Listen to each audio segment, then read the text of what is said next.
What makes the achievement of emotional sobriety so difficult is the habits we have, the patterns we have in our behavior, the habitual ways that we've come to think about things. We have to really become aware of those things in order to challenge them, because the consciousness that has created a lot of the problems in our life cannot solve it, cannot change things. So what happens is the first step is waking up.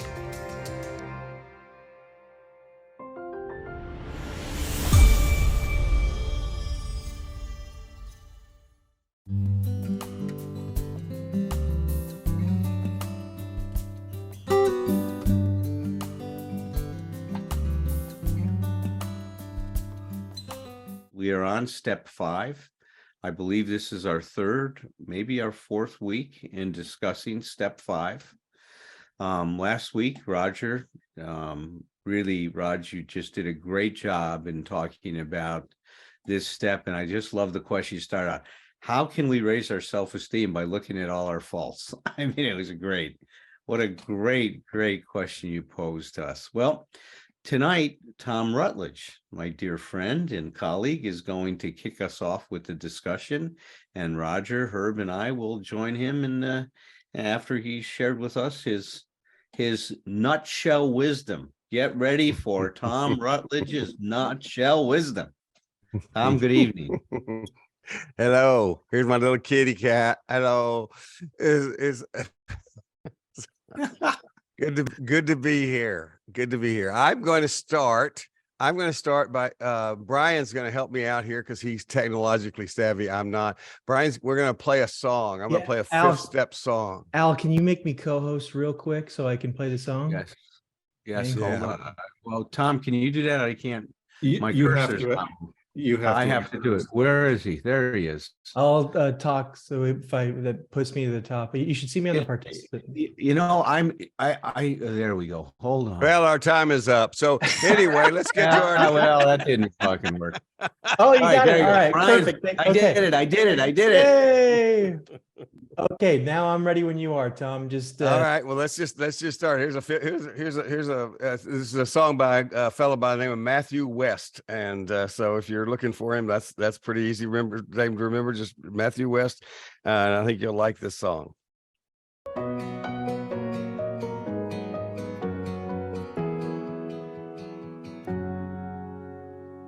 Line number 1, you're supposed to have it all together. When they ask how you doing, just smile and tell them never better. Line number 2, everybody's life is perfect except yours.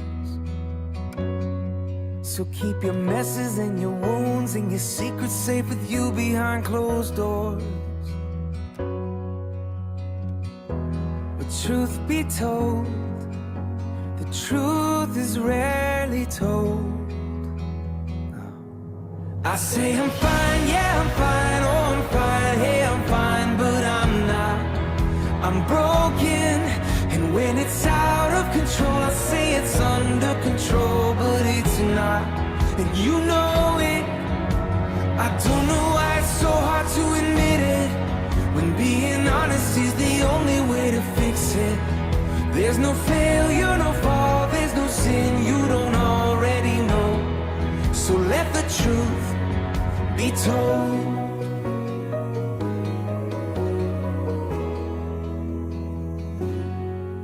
There's a sign on the door, says come as you are, but I doubt it. Cause if we live like that was true, every Sunday morning pew would be crowded. But didn't you say church should look more like a hospital? A safe place for the sick, the sinner and the scarred and the prodigals like me. Well, truth be told, the truth is rarely told. Oh, am I the only one who says I'm fine? Yeah, I'm fine, oh, I'm fine, hey, I'm fine, but I'm not. I'm broken, and when it's out of control I say it's under control, but it's not. And you know it. I don't know why it's so hard to admit it, when being honest is the only way to fix it. There's no failure, no fall, there's no sin you don't already know.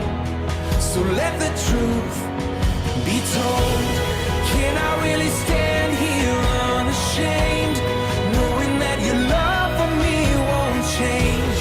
Oh God, if that's really true, then let the truth be told. I say I'm fine, yeah I'm fine, oh I'm fine, hey I'm fine, but I'm not. I'm broken, and when it's out of control, I say it's under control, but it's not, and you know it. I don't know why it's so hard to admit it, when being honest is the only way to fix it. There's no failure, no fall, there's no sin you don't already know. Yeah, I know.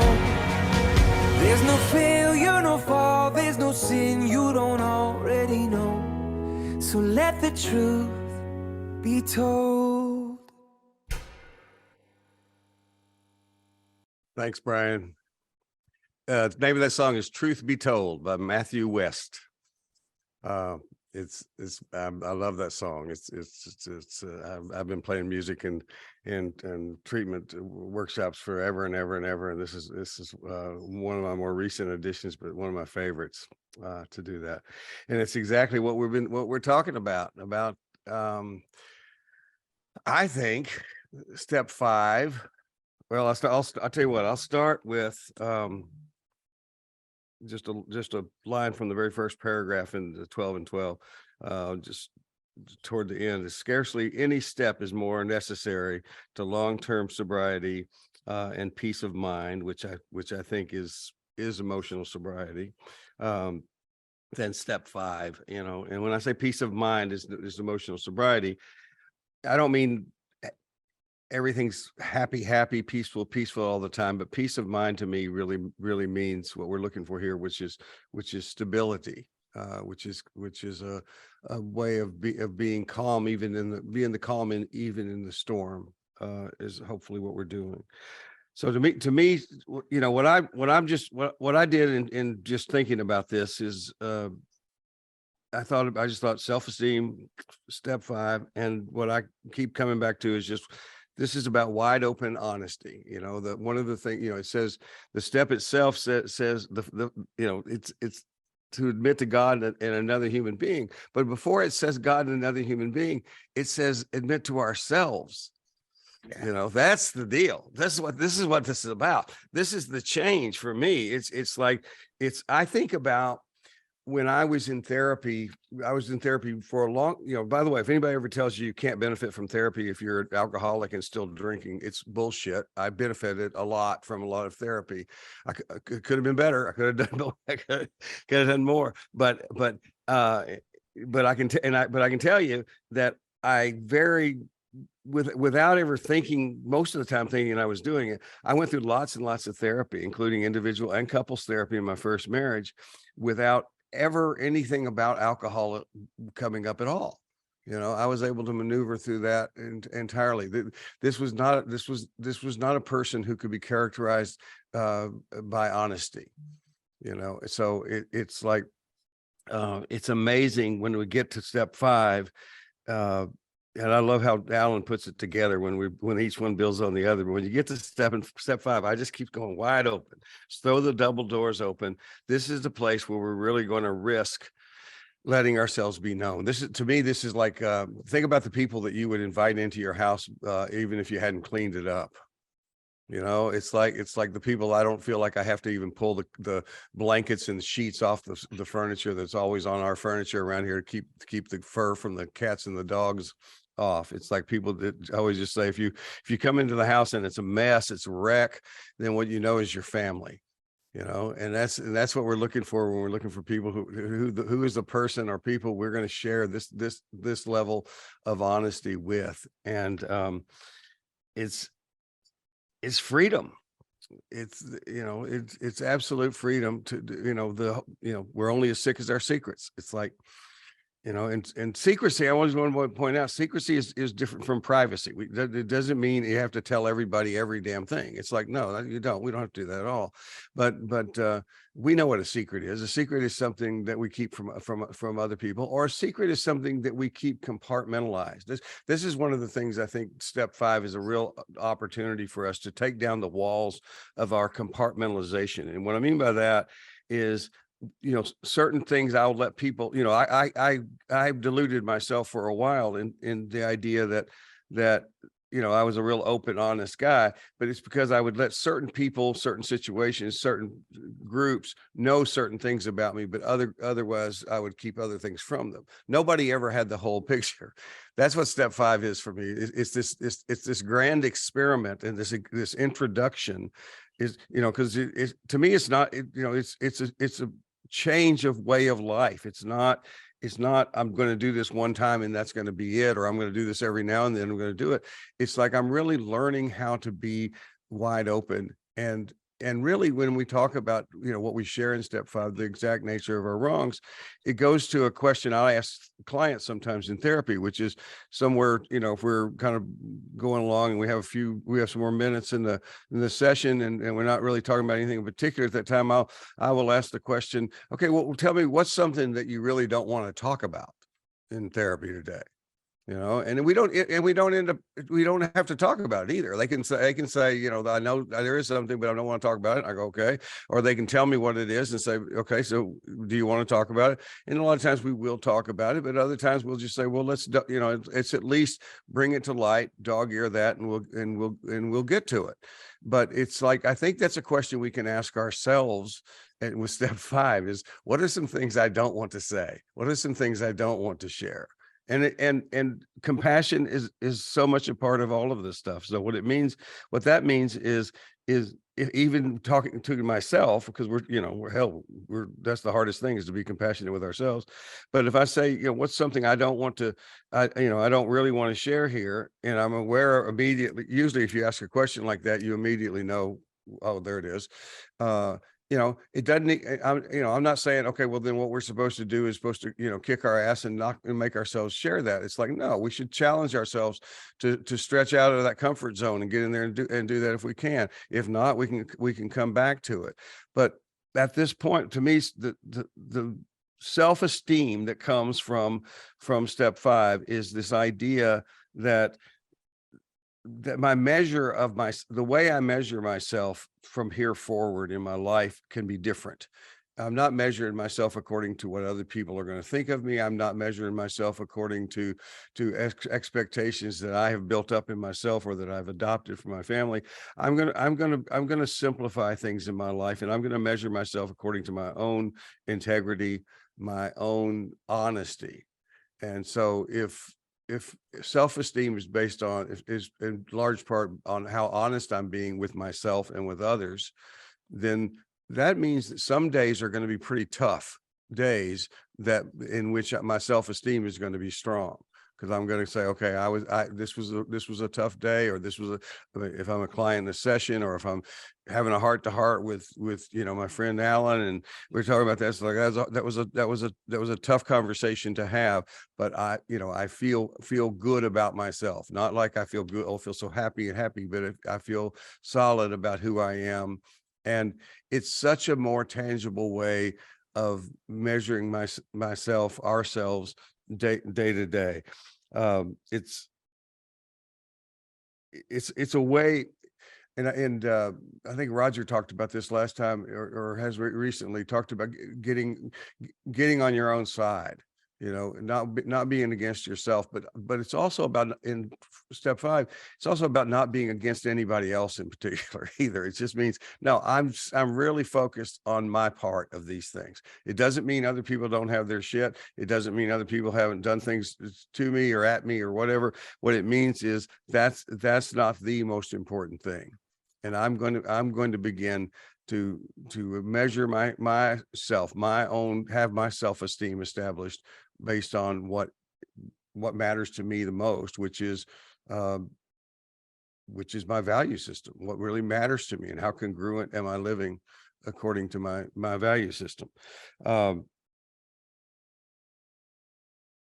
I'm just looking at some notes to see if there's anything, brilliant that I might have written down that I forgot to say. I did notice when Declan was talking that perfect romance and finance rhyme. I have a compulsion to point out when things rhyme. So there you go for that. But no, I think that's my point. That's the point I want to make. It's just that it's a way of it's a shift into a way of saying I live an honest life. I live a life that is based on honesty, and if I am not being honest with myself, then there's a problem. And who regardless of whether I go back and spend more time with the person I do a fifth step with or not, part of who I've done the fifth step with is myself, admitted to myself, another human being, and God. And that's the most important relationship. Just like I think Nathaniel Brandon says, the most important reputation we have is that with ourselves, and that's where that goes for me. So that's what I got. Fantastic. All right. Very let's much bring so. everybody- Oh, good. I'm not alone up here anymore. I missed the rest of the band. Yeah, there's Herb. Let's get Herb in here. There you are, Herb. Now we got the video and the audio. The four musketeers are here. So, Tom, let me kick it off. And then, first of all, I just love that you started with the song. What a powerful song. Oh, It really is. I mean, it's so powerful. I mean, how are you? I'm fine. I'm fine. I'm fine. I remember in the treatment program, I don't know if you remember this, Herb, or not, but we used to say, if you say the word fine, it means that you're fucked up, insecure, neurotic, and emotional. So nobody would say fine anymore. It's like, they would avoid it. But one of the things that stood out for me when you shared today, and that's what I love about this, because it's so stimulating. When did the truth become something to be ashamed about? How did that happen? See, what was the process that kind of turned the truth into such a undesirable, right, experience that was so loaded with all of these feelings that I didn't want to have?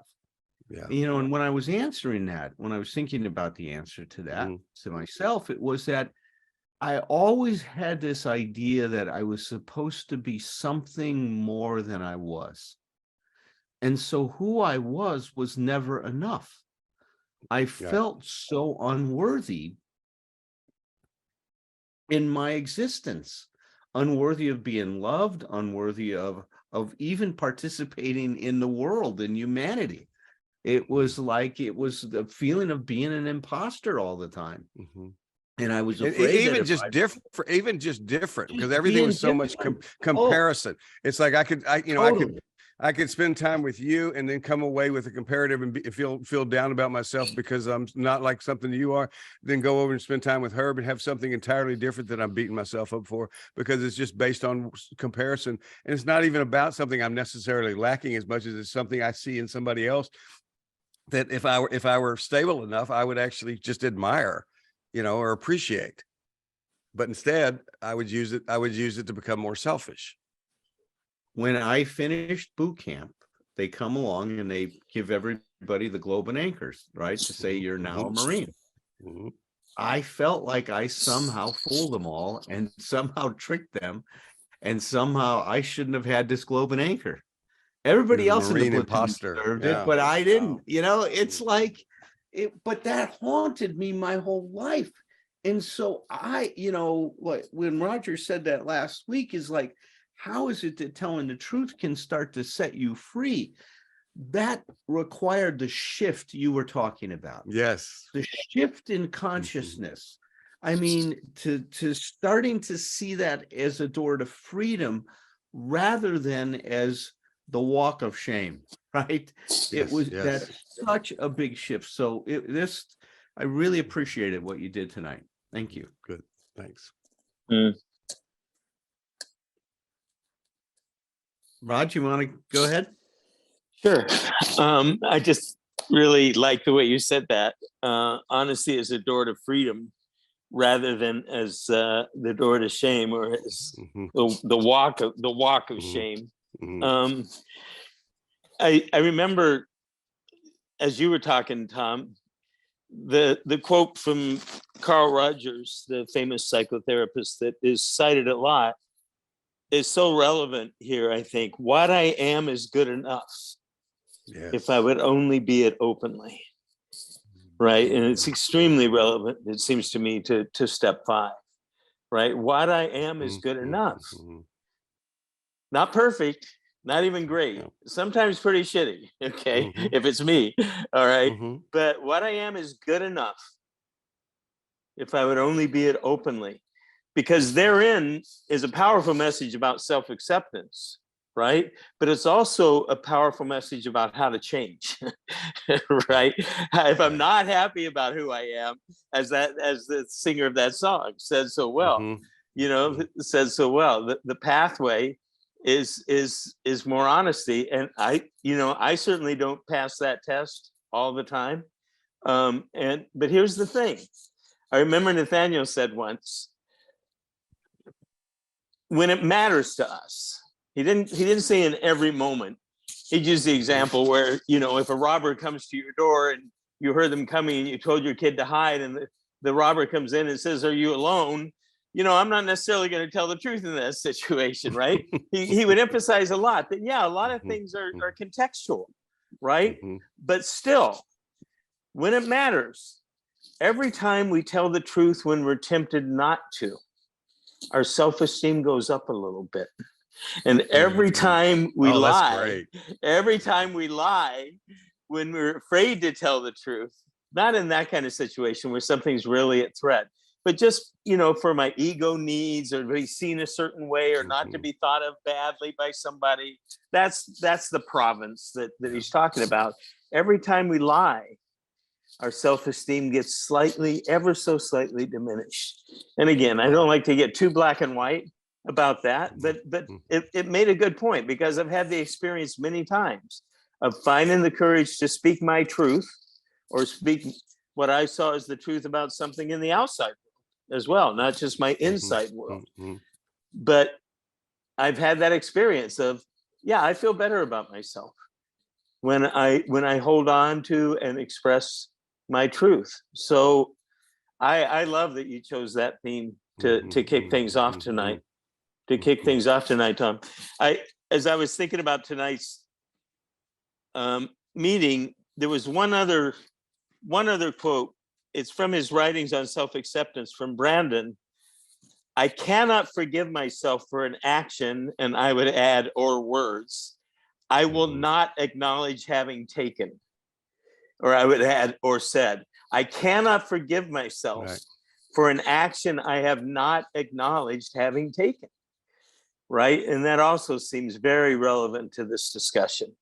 I can't forgive myself. I can't move forward from, because there we're talking about that self-acknowledgement being the centerpiece.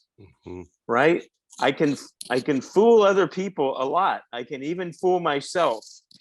But when I know that what I'm saying is bullshit, that takes a particular toll on my self-esteem, because as he writes about, self-esteem is not fundamentally competitive.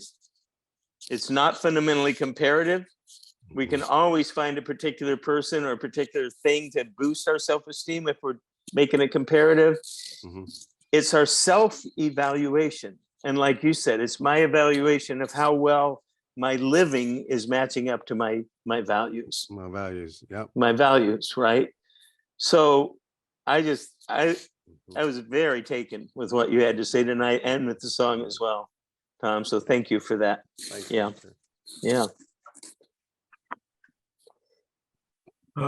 My name's Herb. I'm an alcoholic. Thank you very much, Thom. And you do something I couldn't do, which is play a song and comment on it. That's just not what I do. And but it's so powerful. It opened me up, and I really listened to the words. Truth be told, the truth is rarely told. Oh my God, I just love isn't stuff that like right? it's so tight and true. It's fabulous. Yeah. I've got several things I'd like to make comment on. My experience was reading something out loud in my own presence gives me a new experience with what I wrote or the material there. Reading it out loud in my own presence gives me a new experience. And I do that regularly with some of my reflections and meditations to help fine tune them. But reading it out loud with a witness is a very different experience. And I had that very first experience in the hospital program back in San Pedro, where they asked me to write out my history of my drinking, bullet point, not full sentences, just bullet point. And writing it out and being conscious of the connection, connecting the dots, that opened me up to the awareness that, wow, every time I've had a major problem, alcohol's been involved. But when I read it out to a group of men who were inpatient in the hospital, there was no comment, there was no dialogue. I just read it out loud. I concluded that when I finished reading it out loud, oh my God, I'm an alcoholic. It's so clear now. I didn't see it when I wrote it and read it myself. I didn't read it out loud to myself, but when I read it out loud with a witness, that was a huge change for me. Alan, you said something about the answer to the question. I wanted you to believe I am who I think I need to be okay and to belong. Yes. Now I was obviously not conscious of that, but that was the dynamic. I was creating how I could be okay to fit in. Yes.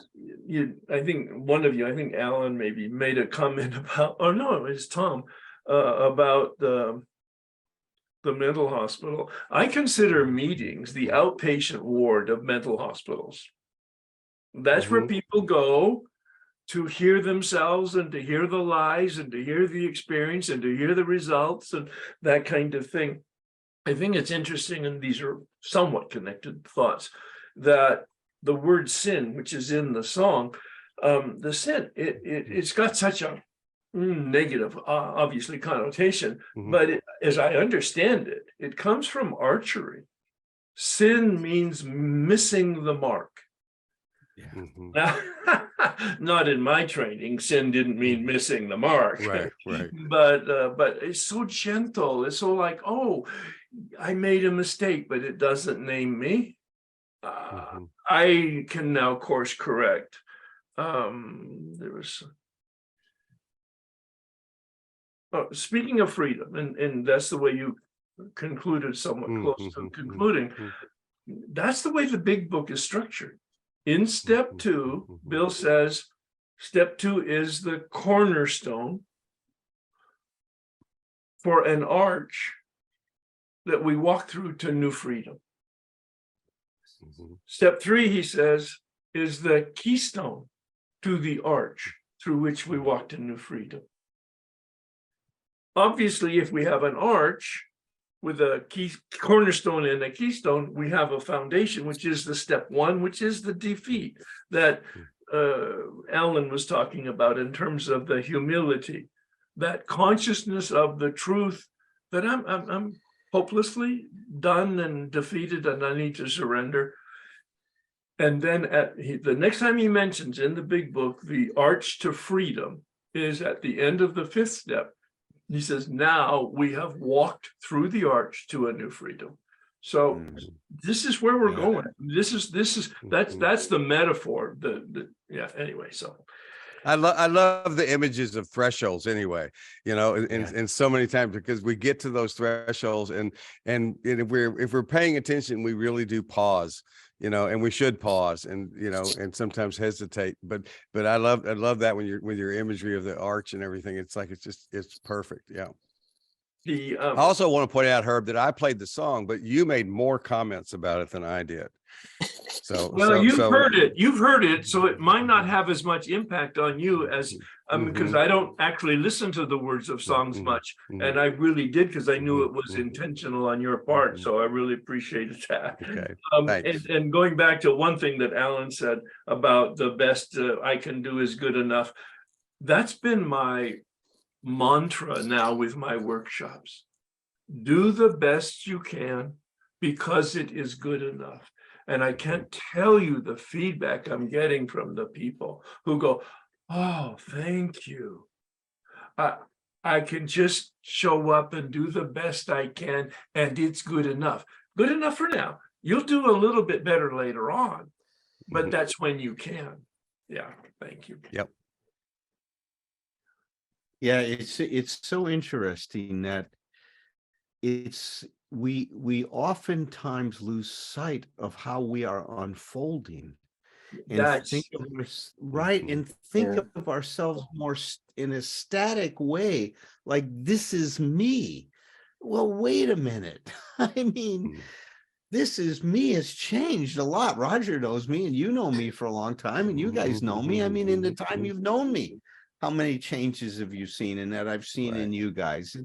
It's one thing that's permanent is change. I mean, my God, we're always changing, and we're thinking about these things a different way. We're unfolding, but somehow, my consciousness wants to get fixed.